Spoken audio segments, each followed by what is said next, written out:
Megastar చిరంజీవిపై సంచలన ఆరోపణలు చేశాడు తమిళ నటుడు రాజ్ కిరణ్.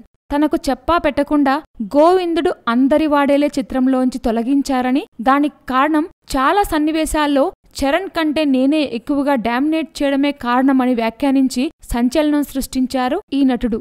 తమిళంలో ఫేమస్ అయిన ఈ నటుడు తెలుగులో కూడా సత్తా చాటాడు. రాఘవ లారెన్స్ నటించిన ముని చిత్రంలో కీలక పాత్ర పోషించాడు. అలాగే విశాల్ హీరోగా నటించిన పందెంకోడి చిత్రంలో కూడా పవర్ఫుల్ రోల్లో కనిపిస్తాడు రాజ్ కిరణ్. చరణ్ నటించిన గోవిందుడు అందరివాడేలే చిత్రంలో మొదట రాజ్ కిరణ్ నటించాడు. ప్రకాష్ రాజ్ పాత్రలో అయితే రాజ్ కిరణ్ సన్నివేశాలు చూసిన చిరంజీవి అతన్ని తొలగించి ప్రకాష్ రాజ్ చేత చేయించమని చెప్పారట. అందుకే అతడికి చెప్పా పెట్టకుండా మిగిలిన రెమ్యునరేషన్ 10 లక్షలు కూడా ఇవ్వకుండా మళ్లీ షూట్ చేశారు. దాంతో ఇన్నాళ్లు సైలెంట్ గా ఉన్న రాజ్ కిరణ్ ఇప్పుడు చిరు చరణ్లపై విరుచుకుపడుతున్నారు. Please subscribe. Hi, it's me Purna. Please subscribe.